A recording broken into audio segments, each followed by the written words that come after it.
Hey guys, what's up? Welcome back here to today's edition of Intuitive Angling. And as promised, guys, we are starting the On the Water series for 2026. I'm going to try to get to the lake about once a week, do a good on the water video. Today I got my buddy Elijah out here. We're out here at Table Rock Lake. It's first week of January. Air temperatures in the 30s, cloudy day, nice clear water. Water visibility is probably, 5 or 6 foot clarity. Water temperatures in the upper 40s. And what I want to do today is I'm going to take you guys around the lake and I'm going to show you some of the key type of structures the bass get on during the cold water months. And I'm going to identify each one of those, the places I like to fish, and give you guys some tips and advice on how to fish it and sort of explain why those fish use it here in today's episode. Also, guys, if you do like this video here and you like the content and you want to support the channel, guys, lots of ways you can do it, man. Just hit that subscribe button. That's a good way to help out. We also have channel memberships and Patreon memberships. Go to my YouTube channel or YouTube homepage, hit the join button. And also, guys, you can go in the description. And if you guys use like my Tackle Warehouse link and all the links I put in there, that's a good way to give back to the channel if you get something out of these videos. So really appreciate it. Okay, me and my bud's gonna launch the boat here. We're gonna get out on the lake and start showing you guys around. So here we go. Okay guys, the first structure we talk about here for cold water bass fishing is boat docks. Now, the boat docks that are best in the cold water are the deeper docks. Now, I like to fish around the walkways a lot in different times of year, like when the water's warmer. That's my favorite area. But in the winter time, you wanna get out here on the deeper part of the dock. So I like to concentrate anywhere between, say, 10 to 30 foot deep. And what I'll do is I'll take like a finesse jig and I'll pitch it back up in the slips there and try to work that finesse jig in and around those boat slips. Now, obviously it's a little bit easier if you don't have boats.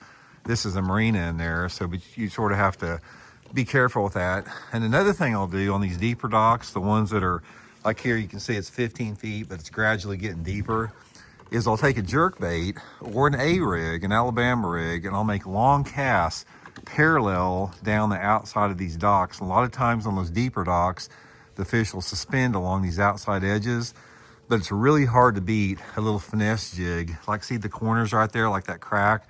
That's going to be a key spot for wintertime fish on the dock. Okay guys, the next structure I'm going to show you is, you hear me talking about it all the time on my videos, and that's points. Main lake and secondary points.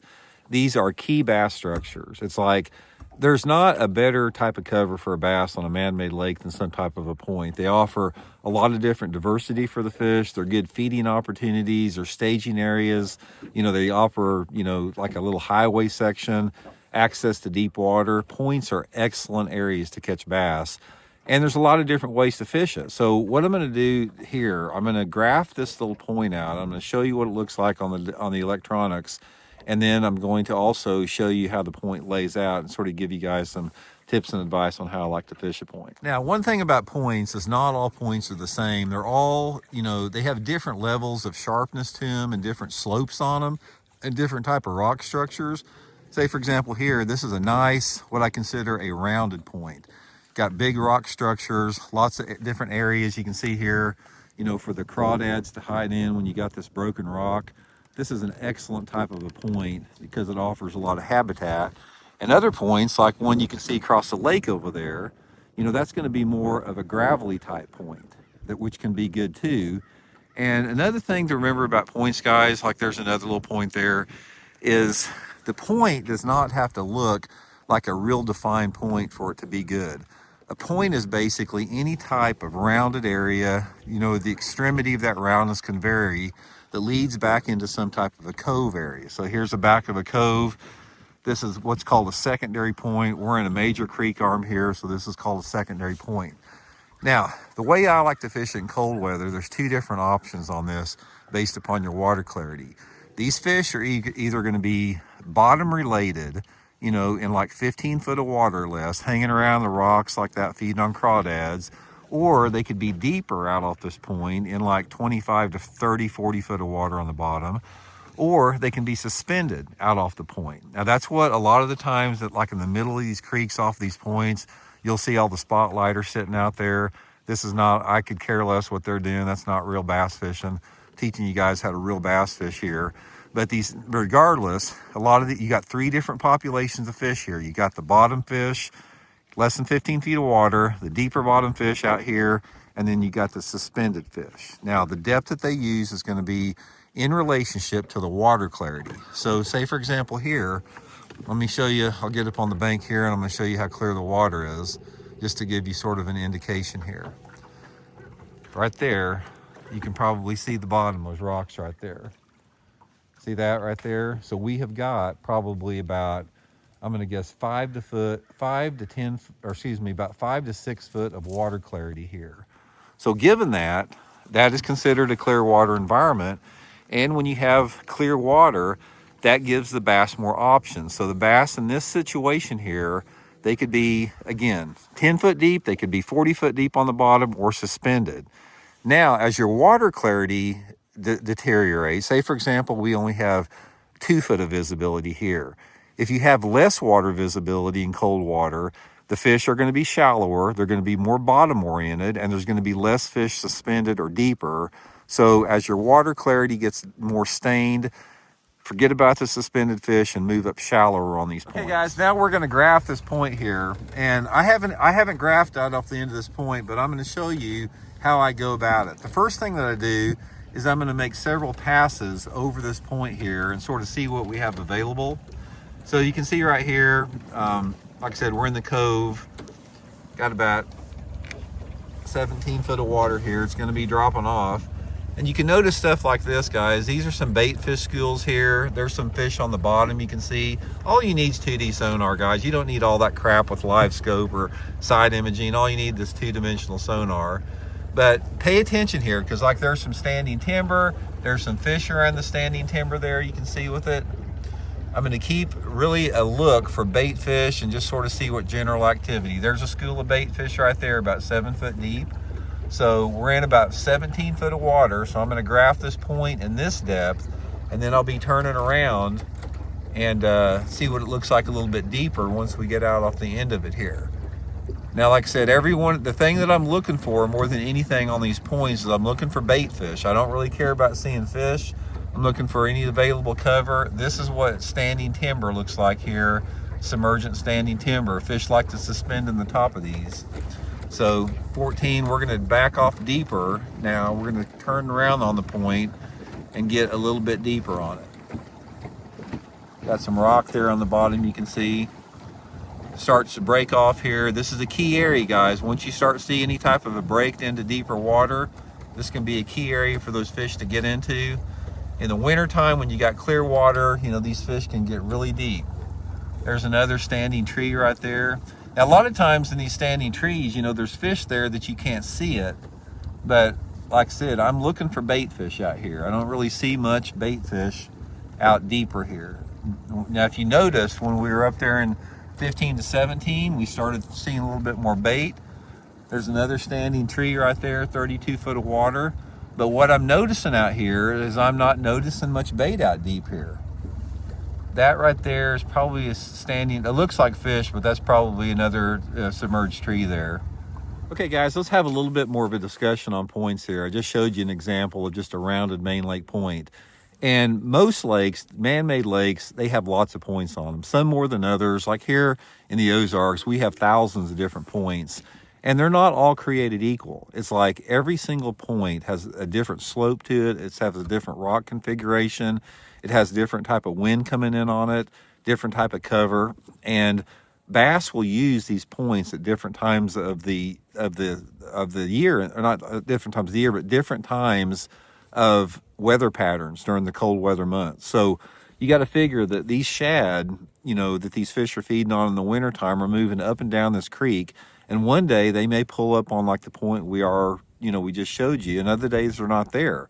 So one of the things that you really have to do when you're fishing points in cold water is you have to run as many points as you can, and you have to really pay attention to where the bait fish is at. Now, I don't necessarily, it's not a deal breaker. If I can't see bait fish on the point that I'm fishing, it's not a deal breaker for me, because a lot of times on those points, there may not be any bait visible suspended, but the fish are still crawdad feeders, or they're orientated to the bottom more.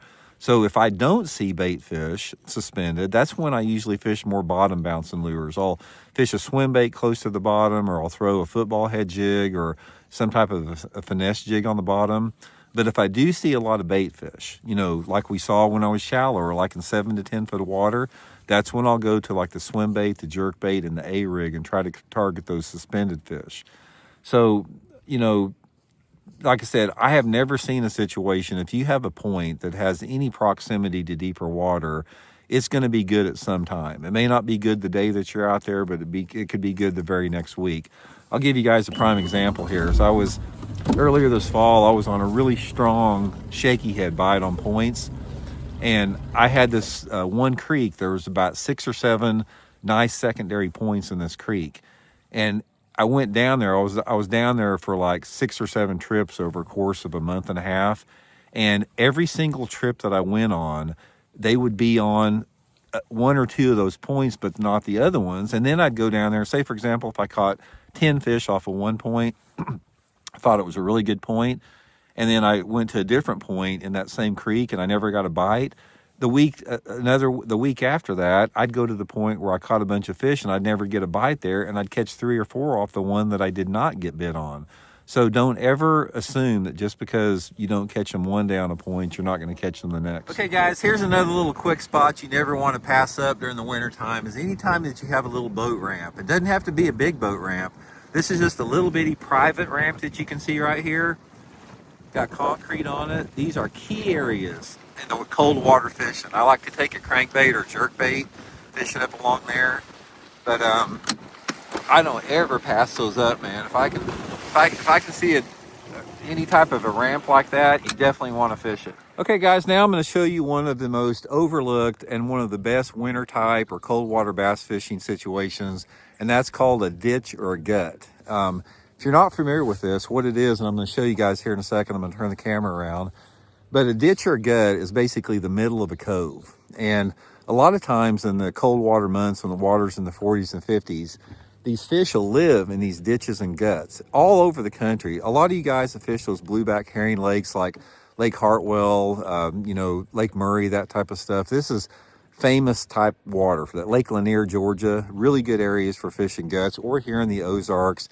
Anywhere that you have coves or creeks, the guts is going to be good.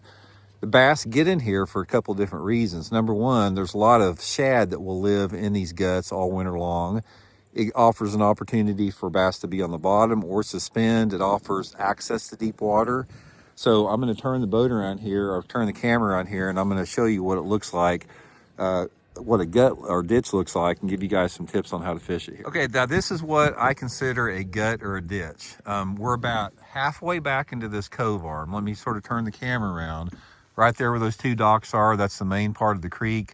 So we're sitting about halfway into this creek. Now what I like to do is I get in the middle of these guts like this, and I want to sort of concentrate. You can see right here the water's 30 foot deep. And I'm just going to go down the middle of this gut right here. I'm going to keep an eye on the electronic unit for any type of bait fish or submerged timber or anything like that. I don't really have to have it, but what I'm going to do is I'm going to rotate several different lures. First thing I'm going to do is like cast a swim bait out there in the middle of the cove. I'm going to count it down to probably where I think it's, you know, halfway down the water column, and just fish that swim bait down in the middle. Same thing with the jerk bait. As I get that a little bit shallower, I'm going to go to a jerk bait. I'm going to fan cast that jerk bait right down in the middle, especially once I start to get into like 20 foot of water. So like right here, you know, we're in pretty deep water. It's 38 feet. This is going to be more of a thing for like the spoon or, you know, some type of a swim bait. But I'm really looking to get into that 20 to 30 foot zone. I have found in ditches like this that 20 to 30 foot zone, you start to get more activity. And you can see right now we're starting to pick up a little bit. You got some, you know, a little bit of standing timber right there. I'll keep an eye on that electronic unit as we're rolling back in here. But most of the time, you know, you could catch them off to the sides, but most of the time they're going to be right in the dead center of that. Especially if you have, like here we are on Table Rock, you got some submerged timbers, even some standing timber there, and those fish will suspend in the tops of those timbers. You don't have to have it, but sometimes it does help. So now we're starting to get, you can see here, we're starting to get into 32 foot of water, starting to get a little more activity. You know, there's some submerged timber right there. Now guys, this is critical right here. See this submerged timber? We're starting to get in about 30 foot of water. Now, this timber here in the middle of these ditches, there's going to be fish in here. Now, the spotlighters could obviously see it with their spotlight machine, but I don't like to fish, you know, illegitimate ways, so I'm going to be looking for a traditional. There's a bait ball. This is what we're looking for. Look at that right there. That's a shad school right above the top of this submerged tree here. So this would be a prime target to catch one on a jerk bait right there.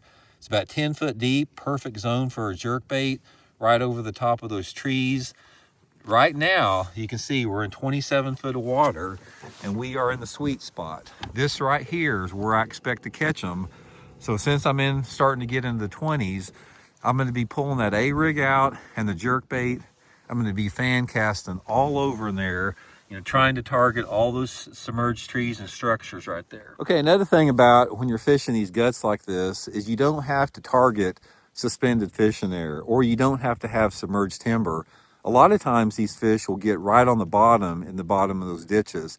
I remember I was fishing, we were fishing an FLW tour event late February down at Lake Lanier in Georgia, and I got on this pattern about fishing guts like that, and there wasn't any cover in these guts. Once in a while somebody would throw out like a man-made brush pile, but the fish were targeting and they were setting up in a specific depth range. So anytime I got back in those guts like that and I hit 20, 25 foot of water, those fish were on the bottom. I couldn't see them, but they were on the bottom in 20 to 25 foot, and they'd come up 10 or 15 feet to hit my jerk bait. So don't necessarily get locked in to think you got to see a bunch of stuff on your electronics, because you don't. Just run as many of these ditches as you can, guys. It's a pattern. So if I was doing this right now, I'd hit this one, I'd go right around the corner to the next one, and I'd hit that, and I'd just run that pattern all day long. Okay, guys, a couple more thoughts just on the wintertime fishing like here this time of year. I got actually Elijah's up on the bank here. He went to look for stuff on the bank while I'm filming. One of the things about it is, like, when you're talking about cold water bass fishing, don't get locked into this. It's sort of a myth. It's a mentality that these bass are like, they're not like turtles and snakes. Turtles and snakes are pretty dormant in the wintertime, but bass living in water, they're a lot more active than what people think. So even when the water's cold, like even when the water's in the 40s or around 50 degrees, these fish will still chase more than what you think they will, and they'll still hit a bait faster than what you think they will. So don't operate in the sense that you have to fish as slow as a snail. I mean, you do have to slow down a little bit, but you don't have to slow down that much, because a lot of times, even like with a jerkbait in the wintertime, a lot of people say, oh, it's super cold, I gotta let my jerkbait sit still for a long time. I don't, guys. I don't care. I fish a lot when the water temperatures are even in the upper 30s, and I rarely let my jerkbait sit over 2 or 3 seconds, even in cold water. It's like bass will chase those things, and you don't really have to let your jerkbait sit or fish that slow. The only time that you really need to slow down a lot is if your water clarity is off. It's like if you have a clear water situation like we do right here at Table Rock, and you got water temperatures 45 degrees, you don't have to slow down that much. But if you're fishing a body of water, say we are at Grand Lake in Oklahoma, and we got an area that has 2 foot of visibility, and our water temperature is 47, in a situation like that, you do have to slow down. You have to let the bass find the bait. You have to give them the opportunity to do that. They're not quite as aggressive. It's a little bit more difficult to catch them. So your water visibility in correlation with your water temperature is critical when this time of year, January, February, and March. But like I said, don't get locked into thinking you're out here and just because you're cold that the fish is inactive. That's not the way it is. I think it's getting warmer. Warmer.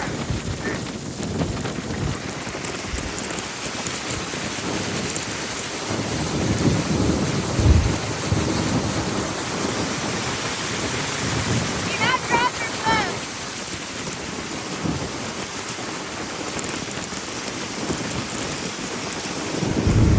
Are you cold?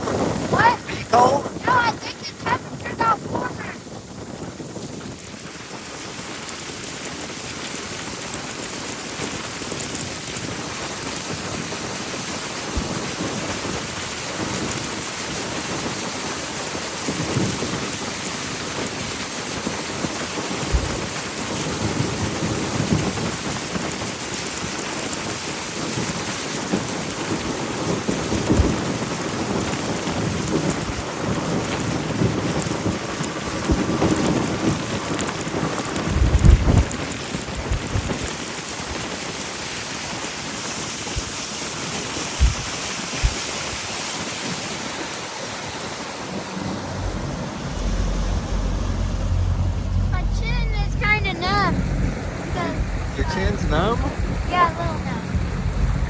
cold do you think it is?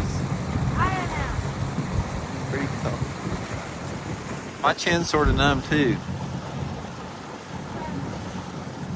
Okay guys, I just showed you about how to fish a ditch or a gut. Now a ditch or a gut is those areas that are like halfway to 2/3 of the way back in a cove.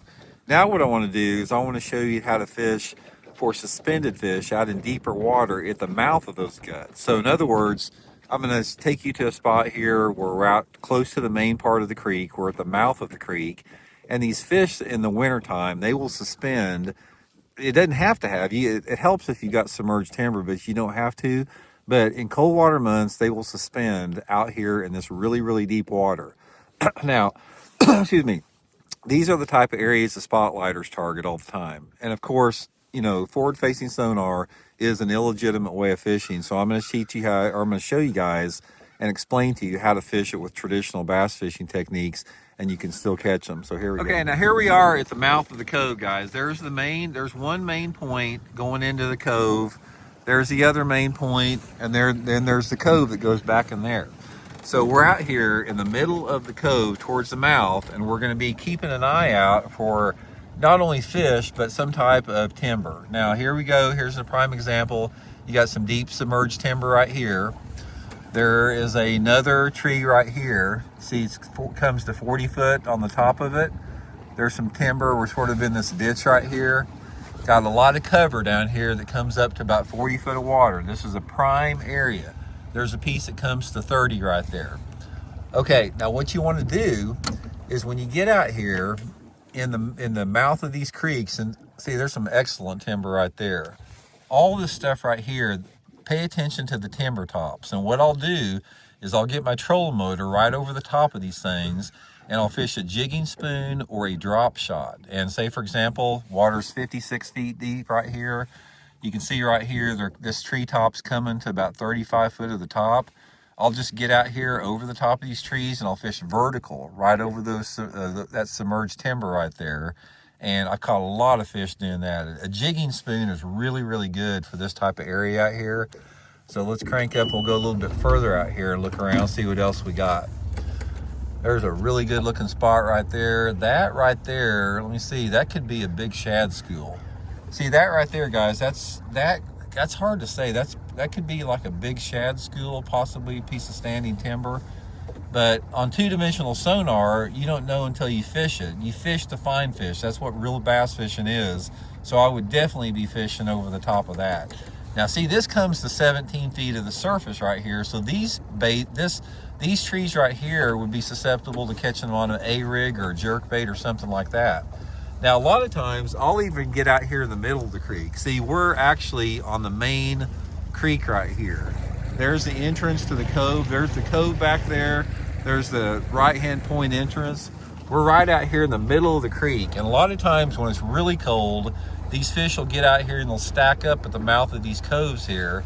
And you just sort of have to idle around. I look for submerged timber on my lakes here in the Ozarks, but if you don't have submerged timber, just look for shad. That's all you have to look for. You can see we got some really thick timber out here. All you guys that fish like, you know, Lake Lanier in Georgia, you know, Lake Hartwell, you're going to have the same type of stuff. All the Ozark lakes, I can promise you there's probably some big fat spotted bass that are living in the top of those trees right there. Okay guys, I'm going to share with you one of my secret colder water tips. Like, this is going to work anytime the water temperature's in the 50s. We're in the back of the cove right here. Water temperature is 50 degrees right now. You can see right there, there's the back of the cove. This dock is in shallow water. I can see the bottom on the inside corner of that, and the outside corner of this dock is in about 5 or 6 feet of water. Now, one of the mysteries in bass fishing, I don't understand what it is, but it's true, is big fish, like 4, 5, 6 pound bass, a lot of times will come and get on these shallow docks during January and February, especially on a sunny day. If you have a day that's bright and sunny, even if it's cold, they get on the last dock in the back of these coves, and you can take a jig and you can pitch a jig like up underneath there or to the corner of these docks. And I've caught a bunch of big fish doing that when that water temperature is 50 degrees. This is sort of one of those off the wall deals. I did it real good in a tournament one year at Lake Lanier in Georgia, but don't pass it up. You know, take like a 1/2 ounce, some type of a brown jig, you know, pitch it up against there And don't hesitate. I mean, I've caught them on places where I can see the bottom. They get up underneath those docks. They relate to those docks. They use them as shade. They use them as cover. And for whatever reason, it's just sort of one of those off the wall wintertime bass patterns. A couple other things I want to share with you guys about fishing in cold water this time of year, January, February, and March, is that talk a little bit about lure color. Now, lure color is something that you've heard me talk a lot about on all three of my channels, because I'm a big advocate in the fact that you have got to use the right lure color to maximize the number of fish you catch and the size of fish you catch. And lure color has a lot to do, it changes throughout the course of the year with the combination of your water temperature, you know, the amount of daylight hours that you have, water visibility. There's a lot of different factors that determine into that. One of the things that I have found out about fishing in cold water, and guys, I've fished in cold water probably more than about anyone out there, is that bass like a shad pattern lure more in the wintertime than anything. So it doesn't make any difference if you're fishing a jerk bait or a crankbait or anything like that, especially a crankbait. They like a shad pattern crankbait or jerk bait. So I usually don't start using, like, you know, the like the perch patterns or the crawdad patterns or, you know, bluegill patterns, anything like that, until that water warms up a little bit. Anytime that water temperature is in the 40s to around 50 degrees, I've got a shad pattern bait on a lot. Now, this is really, really important on some of my favorite, you know, shallow water, or excuse me, colder water baits, like a flat side crankbait. I like that Lure Jensen speed trap as a good bait during the wintertime. Catch a lot of fish on that. Wiggle wart for me is more when that water temperature is over 50. But a flat-sided crankbait, something like that Megabass Sonic side, a flat-sided bait, inside of a shad pattern is going to get you a lot more bites in the wintertime.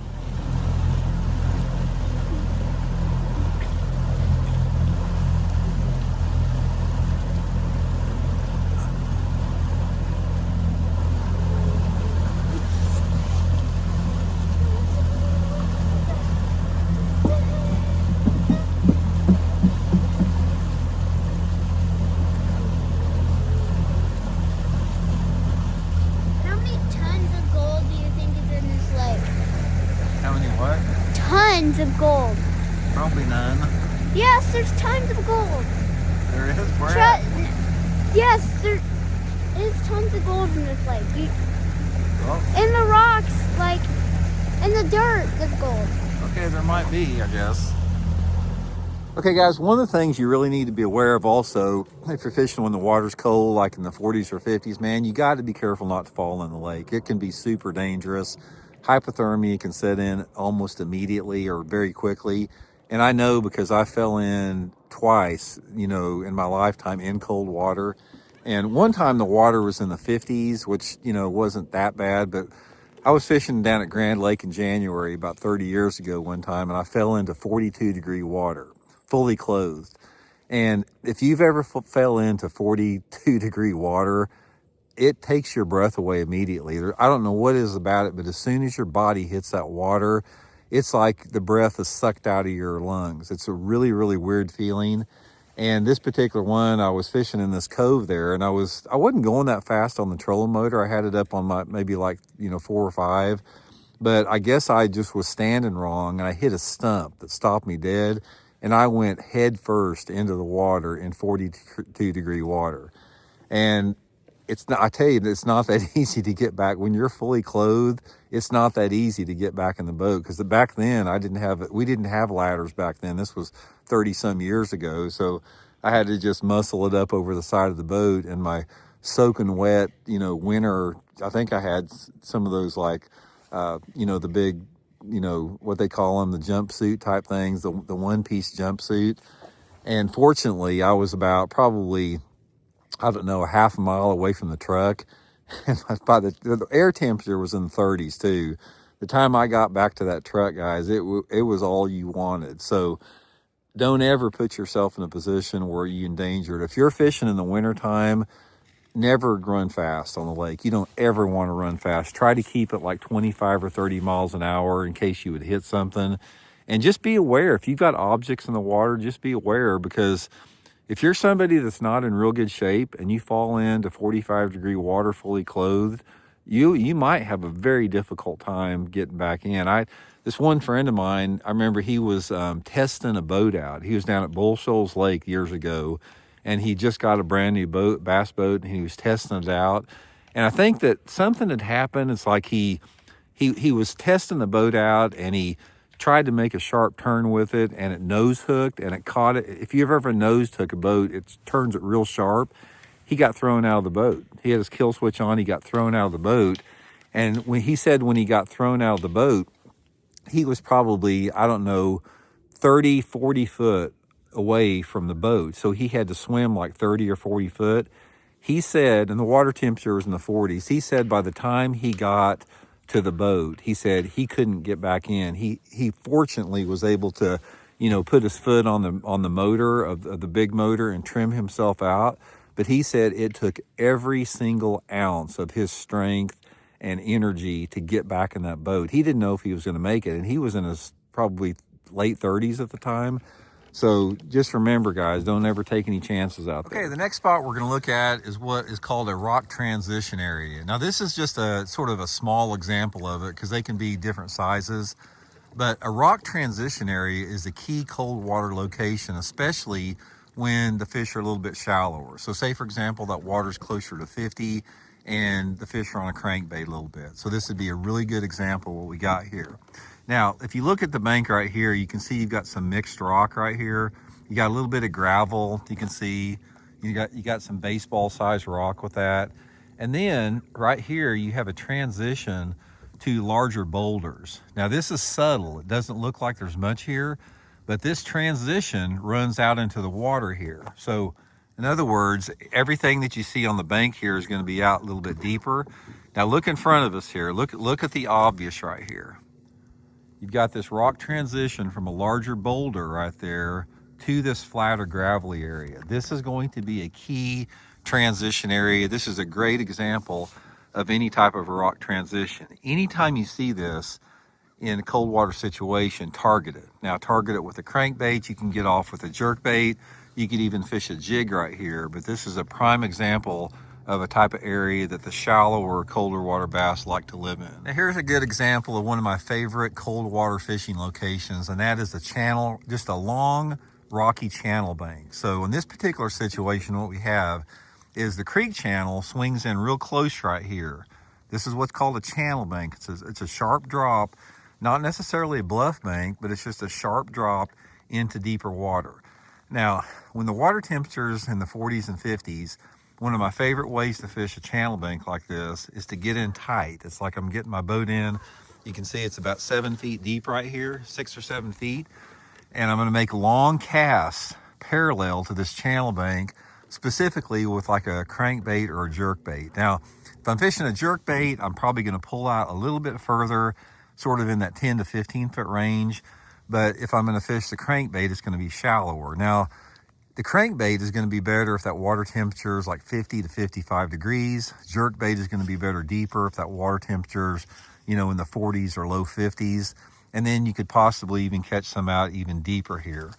But these channel banks are bass magnets, and especially the channel banks that are close to a point. You can see right there, we're coming up on a point leading up to this channel bank. This is what makes it better. This is a high percentage area. So in addition to the crankbait and the jerk bait, I'd also fish like a finesse jig here, like a Blaukat Power finesse jig. This would be a good choice for that. But this is an excellent type of a cold water area right here, especially for the bigger fish. Let me give you guys a good cold water fishing tip. Anytime that water temperature's in the 40s or 50s, concentrate on these channel banks like this.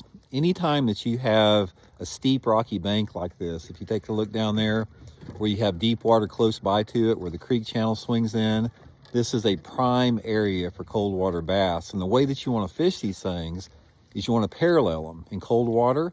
So the key on paralleling in cold water is you want to get your bait down as deep as you can that's in that target zone of like 10 foot or less on a channel bank. Because most of the time on these channel banks, even if the water's cold, the fish are in 10 foot of water or less, and they like to bite a crankbait. So my favorite technique is I'll get on these steep channel banks like this, and I'll put like a wiggle wart or some type of crawdad, imitating crankbait that runs down 7, 8 foot, I put it on a spinning rod, 6 to 8 pound test fluorocarbon line, and I'll make a long cast down these channel banks.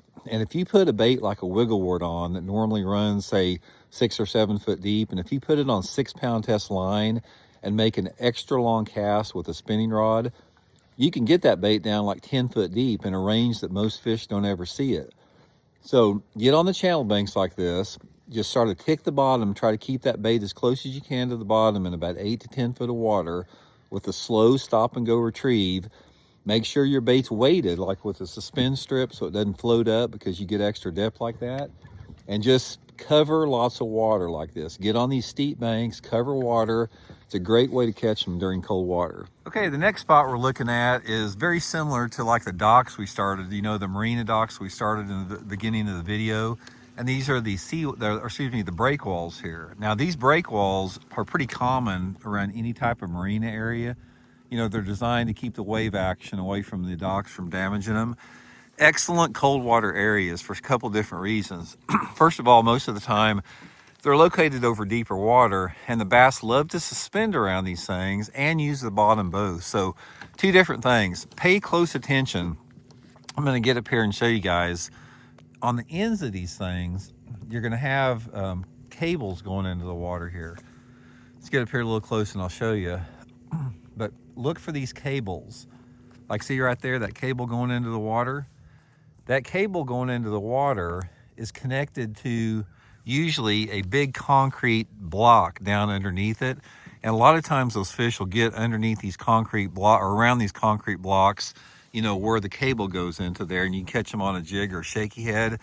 But moreover, the way that I fish these things, just like on some of those docks, is make long parallel casts with an A-rig or a swim bait or a jerk bait right down the side of the break wall here. And those fish will suspend underneath there, usually about 5 to 15 foot down. I'll just make a long cast. My favorite is probably a jerk bait, and just work it down there right parallel to them and cover all the break walls here. Really good way to catch them, especially for if the lake has spotted bass in it. Okay guys, really appreciate y'all watching the video today, and hope you like the on the water stuff. We're going to start doing that, like I said, probably every week. But just sort of a wrap up of today's video. It's like, I think the places I showed you today, it offered a good example of the diversity of type of areas that bass get on during cold water months. And the thing about bass fishing in this video or any other ones, it's all relative to the body of water that you fish, because every lake across the country is unique to itself. It has little quirks to it, and it has little changes in water visibility, and fish behave differently, and you have different type of cover. So not all lakes fit the same, but you can use the same principles pretty much on any lake across the country when you talk in terms of like how bass relate to points and how they relate to steep banks, rock transitions, how they suspend or use the bottom based upon, you know, different type of water visibilities. And that's the whole thing about learning about bass fishing. It's like you can assimilate information like I gave you in the video here, and then you can apply it to your own fishing situation. And sometimes it works, and sometimes you have to tweak it a little bit, but it's just more information. And one of the things I'll tell you about bass fishing, guys, especially during this time of year, is bass fishing is not easy on public bodies of water. It's like, it's usually a struggle a lot of times to catch them. So if you have a hard time, don't feel that you're alone, because it can be tough. I mean, a lot of times you don't catch them more than you can catch them. But the more that you learn about fish, and the more that you utilize things like seasonal movements and patterns, and understand bass mood and personality, and understand how bass relate and use different type of lures based upon light intensity and water clarity, you have more successful days than not. So this is one of my favorite times of year to fish. I don't like to be cold when I'm fishing. I don't like that, but it's like, this is a good time of year to catch quality fish. Usually you don't have near the pressure on the lakes. You got the lake to yourself a little bit more, which is nice. And it's a better time of year to fish than a lot of people think. A lot of people think that wintertime is not one of the better times of years to bass fish, but I place wintertime bass fishing as the second best time of year to fish. You know, so I put spring the number one time to fish, you know, winter the second time, fall the third time, and summer the last time as far as, you know, the fishing quality with that. So anyway, guys, drop me some comments. Let me know what you think about the video. Appreciate you guys tuning in. Thank you for all the support that you guys have given the channel. And we'll talk to you guys next on the water video here.